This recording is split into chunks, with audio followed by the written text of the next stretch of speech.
Hi, here's the starter.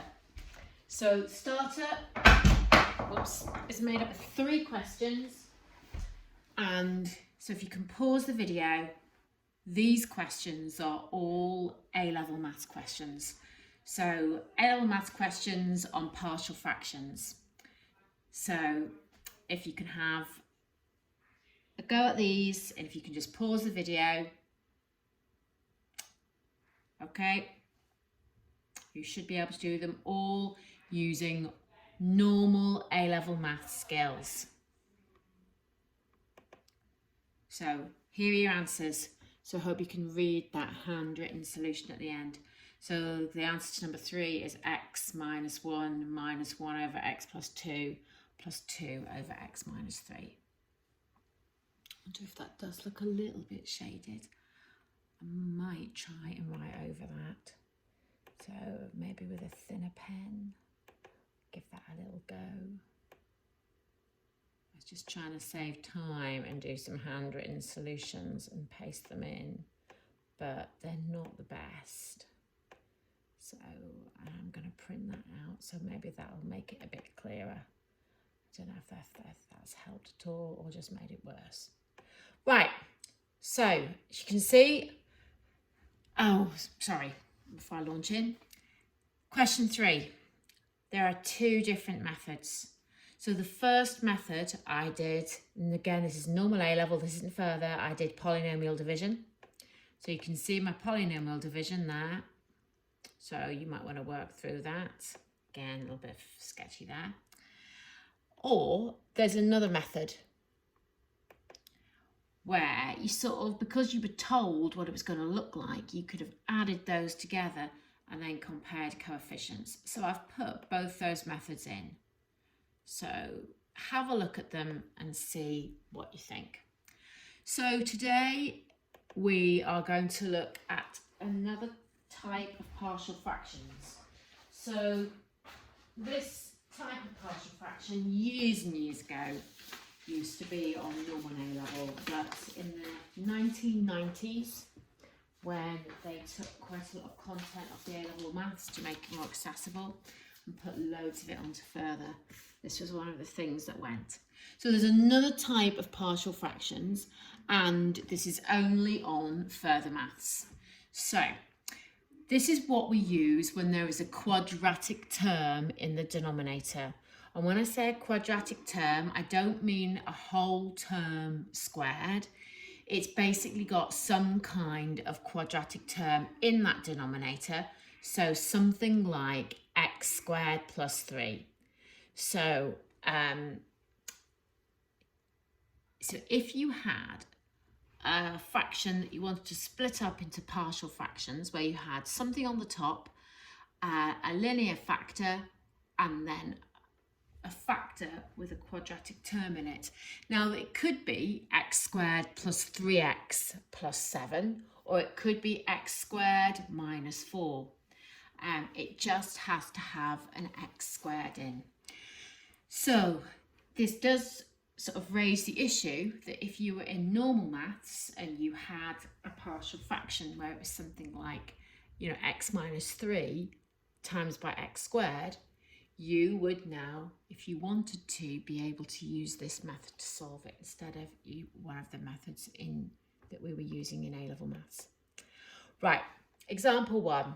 Now, your textbook is really, for whatever reason, is really poor on these questions. So I've had to use old exam questions for the examples and all the questions. So it's given that f of x is this fraction here. And what we want to do is express it in partial fractions. Well, I want to expand that just to make my life a bit easier. Maybe I don't have to, but I did. You might want to do it without. And you can see that you have a quadratic factor in your denominator. So it's not a repeated factor, it's got a quadratic factor in it. So I set it up in my partial fractions like that. I'm now going to add the right-hand side together, getting a common denominator. And now, because I've made my common denominator, I can equate the numerators. So if I equate my numerators, you can see I've got x squared minus x equaling a bracket x squared plus 1, close bracket, plus bx plus c bracket x plus 1. So what I'm going to do there is, first of all, I'm going to put x equal to -1, and that will give me my 1 take away -1, which is 2. 2 is 2a, so a is 1. I'm then, from there, in a bit of trouble. So I'm going to compare some coefficients. So I'm going to look at the x squared term. I've got 1x squared here, and on the right I've got ax squared plus bx squared. So I know that 1 is a plus b. I know that a is 1, which means b must be 0. And now I'm going to look at the constant term. So let's go back. If I look at the constant term, I've got no constant term on my left, and on my right I've got 1a plus 1c. So I know 0 is a plus c. I've already worked out that a is 1. So 1 plus c is 0, so c must be -1. So what I now do is I put them back in. So I've got 1 over x plus 1. Because b is 0, I don't have an x term in the numerator of that fraction. So I've got 1 over x plus 1 minus 1 over x squared plus 1. So there's my first example.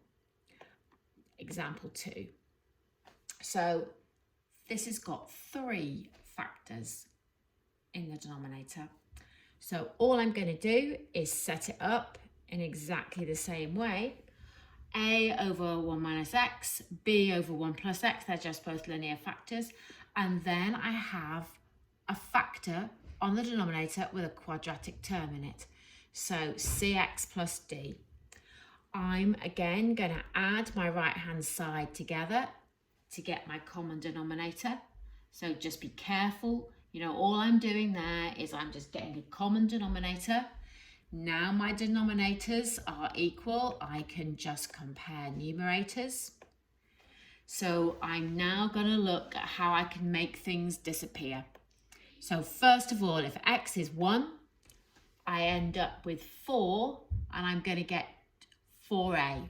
So if 4a is 4, then a will be 1. I'm now going to let x equal -1.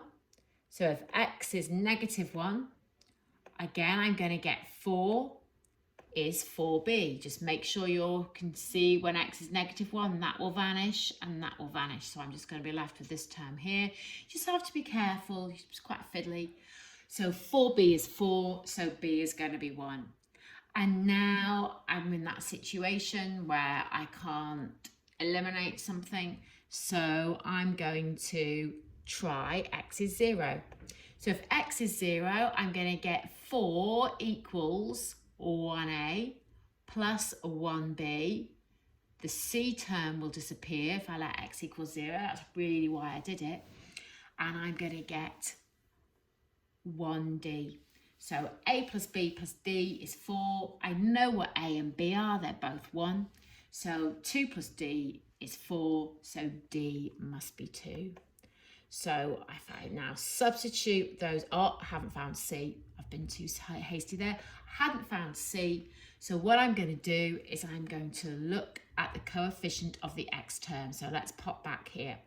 There's no x on this side. On this side, there's ax. Let's have a look. Minus bx plus cx. So I think you're going to get 0 is a minus b plus c.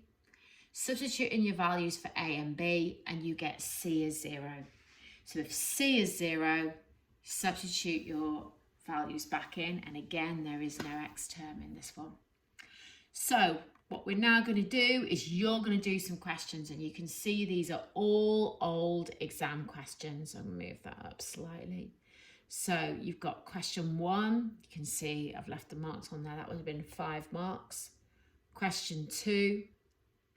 Question 3, and then an extension question. And the reason this is an extension question is because that's t squared.